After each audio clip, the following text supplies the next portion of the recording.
नमस्कार दोस्तों, मैं निदेश कुमार आप लोगों का एजुकेशनल ट्रेड चैनल पर स्वागत करता हूं। दोस्तों, हमारा जो भारत है, इस भारत को विभिन्न नामों से जाना जाता है।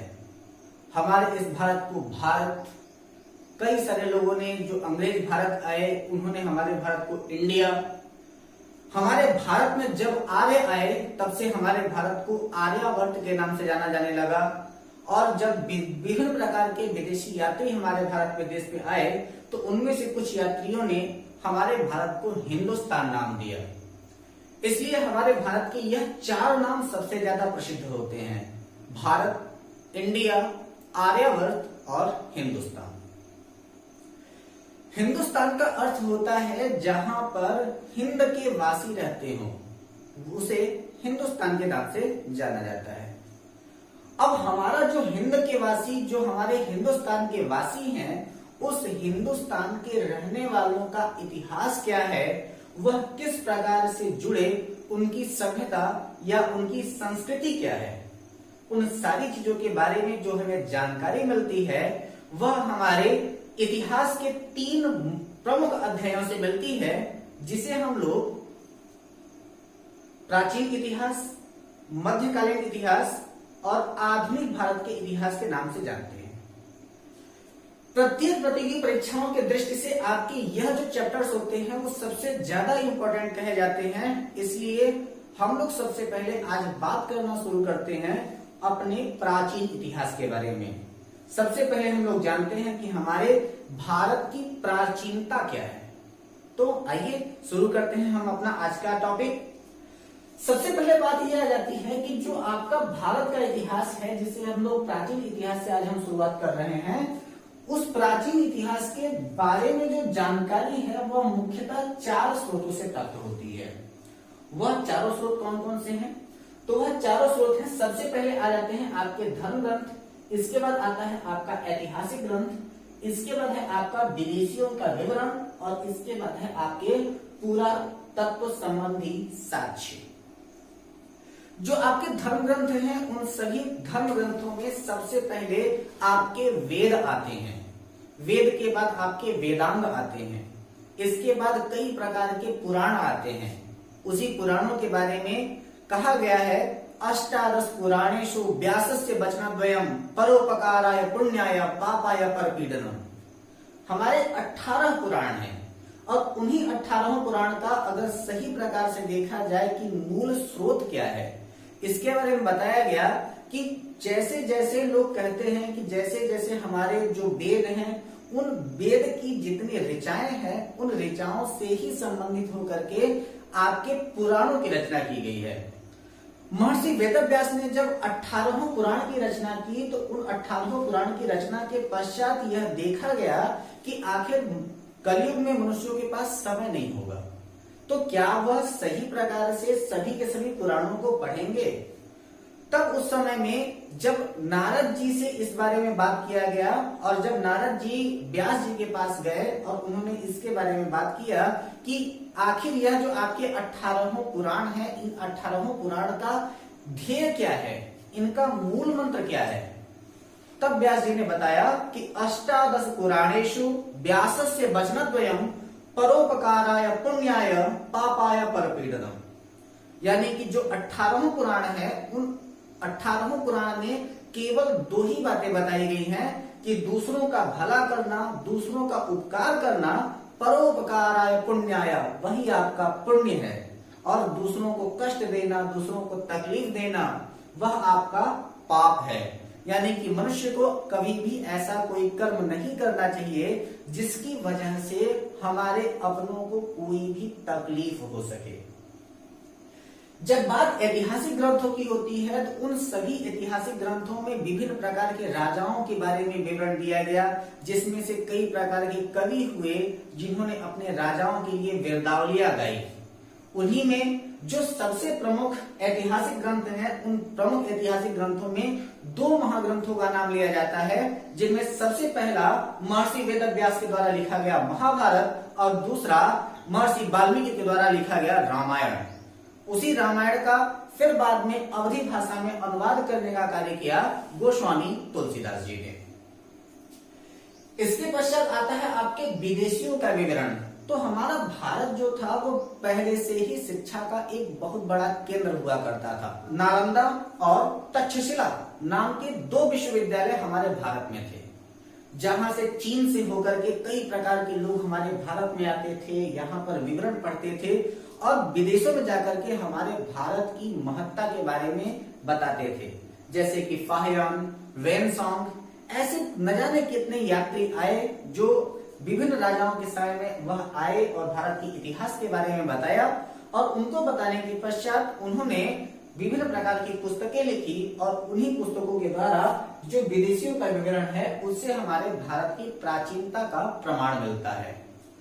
इसके पश्चात जो आपका पुरातत्व संबंधी साक्ष्य है, जिसमें आपके दयाराम साहनी जैसे लोगों का जो खुदाई किया गया कार्यक्रम है, जिसमें हड़प्पा की सभ्यता, मोहनजोदड़ो की सभ्यता, सिंधु घाटी की सभ्यता आदि विभिन्न प्रकार का विवरण मिला, और उन्हीं विवरणों के दौरान हम लोग यह बता सकते हैं कि हमारे भारत की प्राचीनता क्या है, हमारे भारत का इतिहास क्या है और हमारा भारत किस प्रकार से आगे की ओर बढ़ता गया। आज की इस वीडियो में हम लोग एक विशेष प्रकार के टॉपिक के ऊपर फोकस करना चाह रहे हैं, जो है आपका भारत के प्राचीनता का साहित्य। यानी कि आज हम लोग सिर्फ और सिर्फ साहित्य की बात करने वाले हैं, और इन साहित्य की शुरुआत हम लोग करते हैं सबसे पहले आपके जैन साहित्य से। तो जैन साहित्य को पूछा गया प्रश्न है कि जैन साहित्य को किस नाम से जाना जाता है, तो जैन साहित्य को आगम के नाम से जाना जाता है। बहुत ही इंपॉर्टेंट प्रश्न है ये, आपके पीसीएस की परीक्षा में पूछा गया भी प्रश्न है कि जैन साहित्य को किस नाम से जानते हैं, तो जैन साहित्य को आगम के नाम से जानते हैं। और कुल आगमों की संख्या कितनी है, तो कुल आगमों की संख्या है 11। इन्हीं आगमों के साथ में एक सूत्र आता है जिसको हम लोग कहते हैं आचरांग सूत्र। ठीक है, तो इस आचरांग सूत्र में जैन भिक्षुओं के बारे में पता चलता है। यानी कि जो आपके जैन भिक्षु होते हैं, जैन धर्म के जो अनुयायी हैं, उनमें जैन धर्म के सबसे पहले तीर्थंकर जो है वो ऋषभ देव को माना गया, और जो आपके महावीर स्वामी हैं वह जैन धर्म के 24वें तीर्थंकर हैं। तो कई सारे लोग जो होते हैं वो अपना गृह त्याग करते हैं, गृह त्याग करने के पश्चात वह भिक्षु का धर्म पालन करते हैं। तो उन भिक्षुओं के बारे में, जैन भिक्षुओं के बारे में जो प्रमाण मिलता है वह आचरण सूत्र में मिलता है, जिनमें जैन भिक्षुओं के बारे में या फिर उनके आचरण के बारे में जो पता चलता है वह आपके आचरण सूत्र में मिलता है। यह प्रश्न पूछा गया है कि आचरण सूत्र में किसका विवरण मिलता है, तो किसके आचरण का विवरण मिलता है, तो जो आपका जैन भिक्षुओं के आचरण के बारे में जानकारी जो है वो आपके आचरण सूत्र से मिलती है। ठीक है, बिल्कुल इंपॉर्टेंट पॉइंट है, इसको आप लोग नोट कर लेंगे। इसके पश्चात भगवती सूत्र में महावीर के जीवन के संबंध में जानकारी मिलती है। मैंने अभी आपको बताया कि जो महावीर स्वामी है वो जैन धर्म के 24वें तीर्थंकर हैं। ठीक है, और उनके जीवन के संबंध में जानकारी, यानी कि ऐसा कहा जाता है कि जो आपके महावीर स्वामी हैं, इनके बचपन का नाम राहुल था। इन्होंने भी अपने गृह का त्याग किया और उनके जीवन में वह किस प्रकार से वह आगे बढ़े, उन सारी चीजों के बारे में जानकारी अगर कहीं से प्राप्त होती है तो वह है आपका भगवती सूत्र। तो भगवती सूत्र से हमें महावीर के जीवन के संबंध में जानकारी मिलती है। उसी में आपका जैन साहित्य से संबंधित एक महत्वपूर्ण ग्रंथ है जो कि आपकी प्रतियोगी परीक्षाओं की दृष्टि से अति इंपॉर्टेंट है, और वो है परिशिष्ट पर्वन। परिशिष्ट पर्वन की रचना करने का कार्य किसने किया था, तो परिशिष्ट पर्वन की रचना करने का काम किया था किसने, हेमचंद्र ने। ठीक है, तो यह प्रश्न पूछा भी गया है कि परिशिष्ट पर्वन की रचना किसने किया, तो परिशिष्ट पर्वन की रचना हेमचंद्र ने किया। अब बात करते हैं हम लोग बौद्ध साहित्य की। तो बौद्ध साहित्य का सबसे प्राचीन ग्रंथ अगर कोई है तो वह है आपका त्रिपिटक। और त्रिपिटक के अंतर्गत त्रि का मतलब होता है 3, पिटक। ठीक है, त्रिपिटक में 3 ग्रंथों के बारे में जानकारी मिली, उसको हम लोग क्या क्या कहते हैं, तो उसको हम लोग कहते हैं सुत्त पिटक, विनय पिटक और अभिधम पिटक। ठीक है, तो यह प्रश्न भी पूछा गया है कि निम्नलिखित में से कौन सा त्रिपिटक है और कौन सा त्रिपिटक नहीं है, तो यही 3 पिटक हैं। इनमें से यह 3 का नाम दे देगा। जब पूछेगा कि इनमें से कौन सा नहीं है तो इन 3 का नाम देगा, एक किसी और का नाम दे देगा, और पूछेगा कि इसमें से कौन सा ऐसा है जो त्रिपिटक में नहीं है, या फिर 3 कोई और नाम दे देगा और एक जो होगा वो इनमें से कोई नाम दे देगा, और पूछेगा कि इनमें से कौन त्रिपिटक है। तो त्रिपिटक में शामिल जो है वो आपके यही 3 है। कौन कौन से? तो वह आपका सुक्त पिटक, विनय पिटक और अभिधम्म पिटक। महात्मा बुद्ध के पूर्व जन्मों का विवरण जो है वो आपके जातक कथा से मिलता है। महात्मा बुद्ध जो है वो आपके भगवान विष्णु के 24 अवतारों में से ही एक माने जाते हैं। उनके पूर्व जन्म में वह किस प्रकार से बढ़े, उन सारी चीजों के बारे में जो कहानी मिलती है वह आपके जातक कथा के बारे में जानकारी मिलती है। और महात्मा गौतम बुद्ध के जीवन के संबंध में जो जानकारी मिलती है वह अंगुत्तर निकाय से मिलती है। ये बिल्कुल ही इंपॉर्टेंट है, क्योंकि यही जो आपका अंगुत्तर निकाय है, इसी अंगुत्तर निकाय से 16 महाजनपदों के भी बारे में जानकारी मिलती है। तो अंगुत्तर निकाय से महात्मा गौतम बुद्ध के जीवन के संबंध में जानकारी मिलती है और अंगुत्तर निकाय से 16 महाजनपदों की भी जानकारी मिलती है। बिल्कुल इंपॉर्टेंट पॉइंट है ये, इसको बिल्कुल नोट कर लीजिएगा आप लोग। यहां पर आप लोग जानते होंगे कि कक्षा 12 में अगर आपने पढ़ा है तो वहां पर आपको इंग्लिश की किताब में एक कविता मिली होगी जिसे हम लोग कहते हैं द लाइट ऑफ एशिया। और उस द लाइट ऑफ एशिया के लेखक हैं एडविन आर्नोल्ड। और उस एडविन आर्नोल्ड ने अपनी उस कविता में बताया कि किस प्रकार से जो सिद्धार्थ थे, जो आगे चल करके गौतम बुद्ध के रूप में बढ़े, तो सिद्धार्थ सबसे पहले किए क्या कि वह एक राजकुमार थे और जब वो अपने नगर में बाहर की ओर घूमने के लिए गए तो उन्होंने चन्ना के से अपने उस राज्य के बारे में पूछा, गरीब और दुखियारों के बारे में पूछा।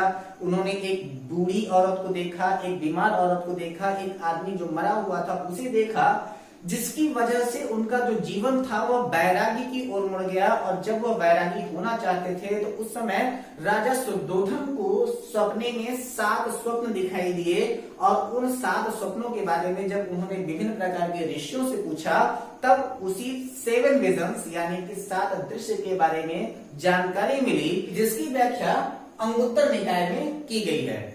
अब अंगुत्तर निकाय के द्वारा अब यहाँ पर जब राजा शुद्धोधन के बारे में यह सारी जानकारी मिली कि उनका पुत्र जो है वो एक बहुत ही बड़ा ऋषि होने वाला है जो एक नए धर्म की स्थापना करेगा, तो उसके बाद राजा शुद्धोधन बहुत ज्यादा चिंतित हो गए। लेकिन चिंतित होने से क्या लाभ जब उनको अपने संन्यास का मार्ग चुनना ही था।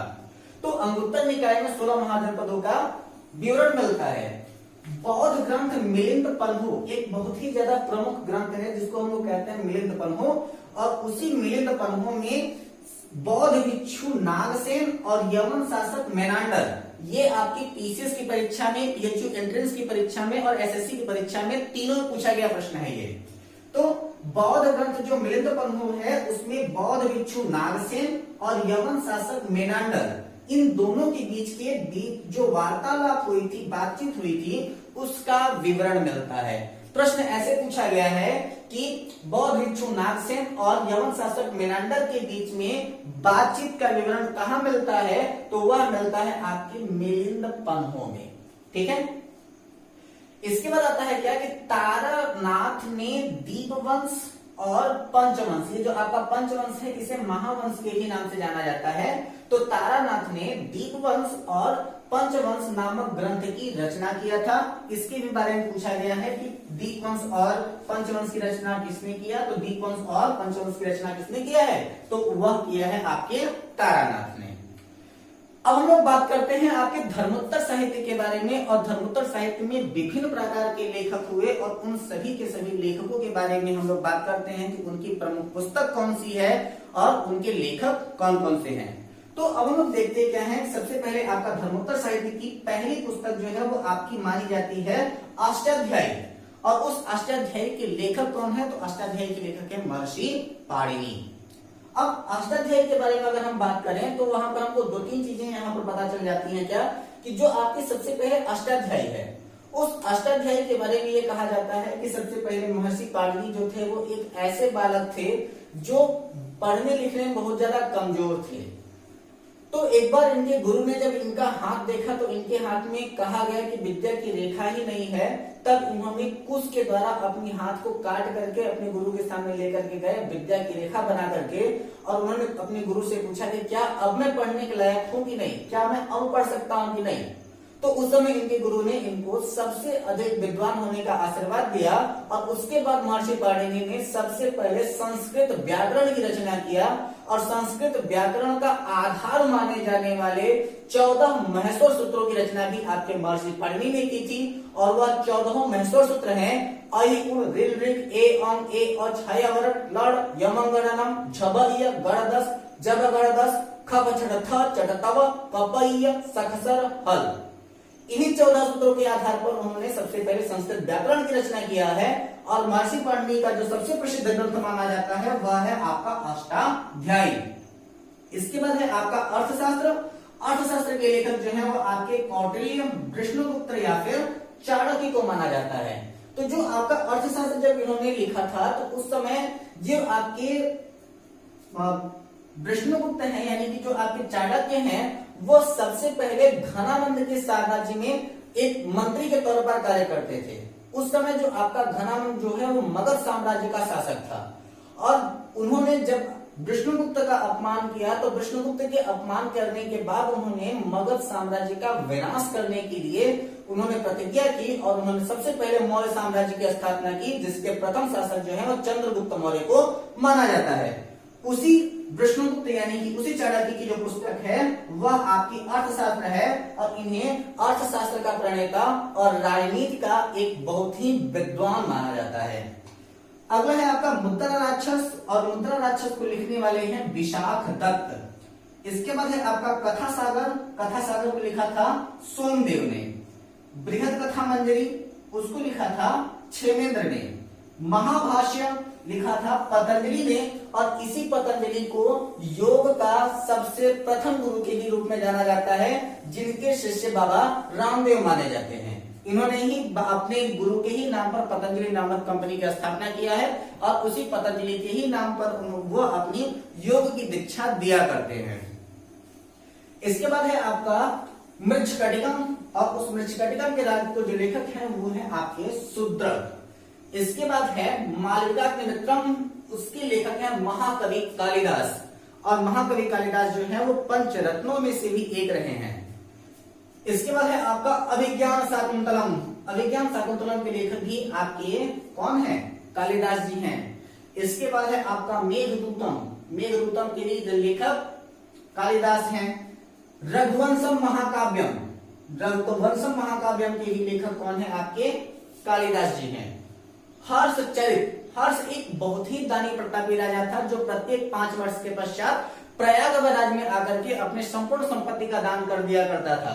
उसके बारे में विवरण दिया था बाणभट्ट ने हर्षचरित के अंतर्गत। तो हर्षचरित किसने लिखा? बाणभट्ट ने लिखा। इसके बाद फिर कादम्बरी। कादम्बरी के लेखक भी कौन है? तो वह आपके बाणभट्ट हैं। इसके बाद फिर जो आपके हर्षवर्धन हैं उनकी 3 पुस्तकें हैं, रत्नावली, प्रियदर्शिका और नागानंद। तो रत्नावली के लेखक कौन? तो वो है हर्षवर्धन। प्रियदर्शिका के लेखक कौन? वो भी है आपके हर्षवर्धन। और नागानंद के लेखक कौन है? तो वो भी है आपके हर्षवर्धन। इसके बाद सिकंदर ने भारत के ऊपर आक्रमण किया था और इस सिकंदर का आक्रमण नाम की जो पुस्तक लिखा उसको लिखा है एपीएन ने। बहुत ही ज्यादा इंपॉर्टेंट है, पीसीएस की परीक्षा में पूछा गया प्रश्न है ये कि सिकंदर का आक्रमण किसने लिखा? तो सिकंदर का आक्रमण लिखा था एपीएन ने। द जियोग्राफी लिखा है स्ट्राबो ने। सिलसिला उल तवारीख लिखा कौन? सुलेमान। और यह सुलेमान जो था वो प्रथम अरब यात्री था। तो यह भी प्रश्न पूछा गया था कि सबसे प्रथम अरब यात्री कौन है? तो सबसे प्रथम अरब यात्री सुलेमान है।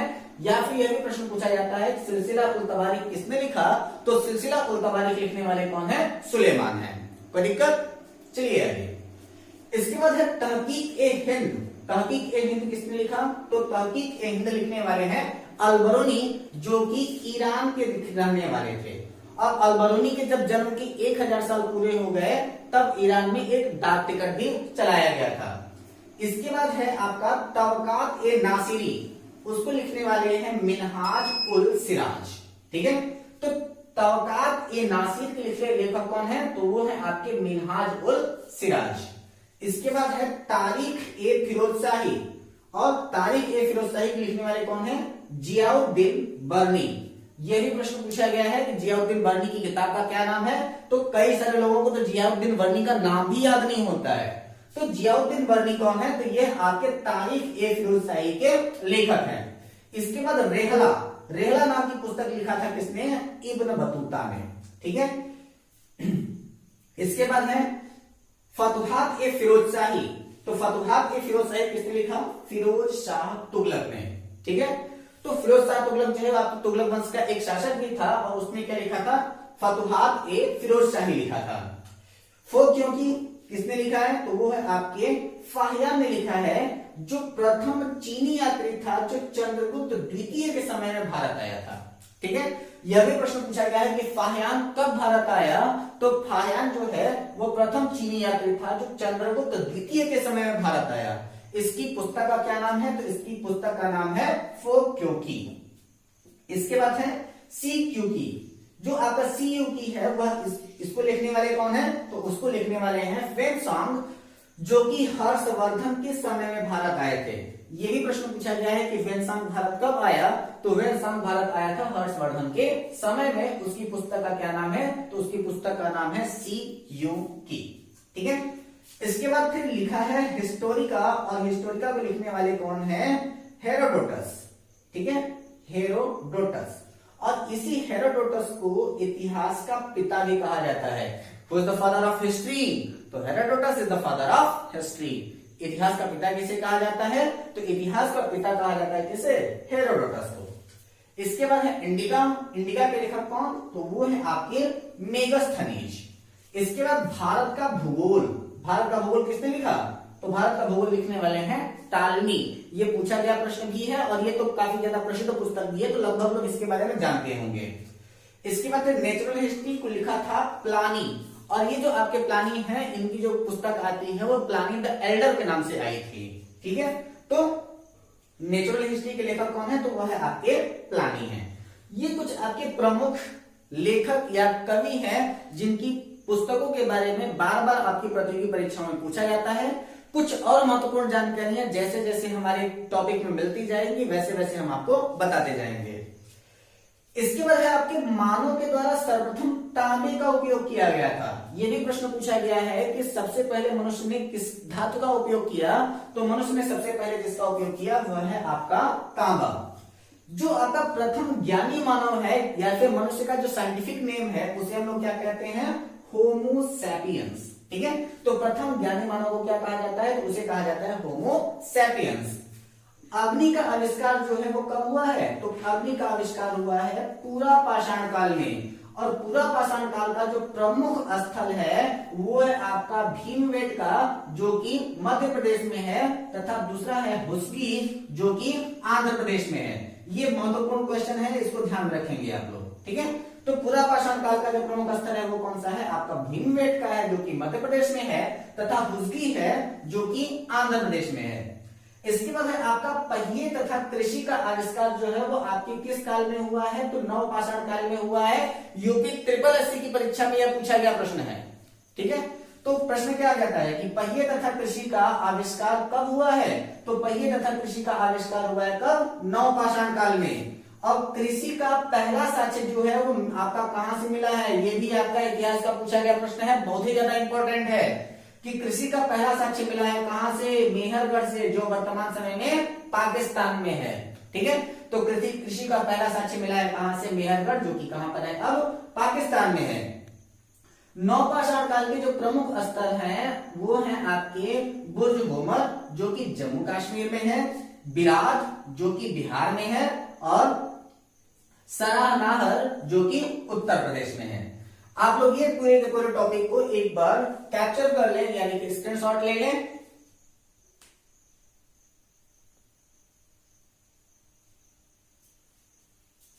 हम आशा करते हैं आपको हमारी यह वीडियो पसंद आई होगी, काफी ज्यादा रोचक लगी होगी, कई प्रकार की नई जानकारियां आपको प्राप्त हुई होंगी। आपने सभी के सभी कंटेंट को बड़े ध्यान से देखा होगा। अगर आपको हमारी यह वीडियो पसंद आए तो हमारी इस वीडियो को लाइक करें, अपनी राय हमारे कमेंट बॉक्स में दें, हमारी इस वीडियो को ज्यादा से ज्यादा लोगों को शेयर करें ताकि घर पे बैठ करके लोग अच्छी प्रकार से अपनी तैयारी को एक सही दिशा निर्देशन प्राप्त कर सकें। साथ ही साथ अगर आपने अब तक भी हमारे इस चैनल को सब्सक्राइब नहीं किया है तो प्लीज हमारे इस चैनल को सब्सक्राइब करें, हमारा उत्साहवर्धन करें तथा हमारे चैनल को सब्सक्राइब करके बेल आइकन जरूर दबा लें ताकि हमारे हर एक वीडियो की नोटिफिकेशन आपको सबसे पहले मिलती रहे। साथ ही साथ आपको पता ही है कि आपके 5 जुलाई को होने वाली सीटेट की परीक्षा जो है वो स्थगित कर दी गई है, लेकिन स्थगित होने का यह मतलब नहीं कि आप अपनी पढ़ाई छोड़ दें। परीक्षा चाहे कभी भी हो, आपको अपनी तैयारी हमेशा बरकरार रखनी है। तो मिलते हैं अपने अगले वीडियो में एक नए टॉपिक के साथ। तब तक के लिए नमस्कार।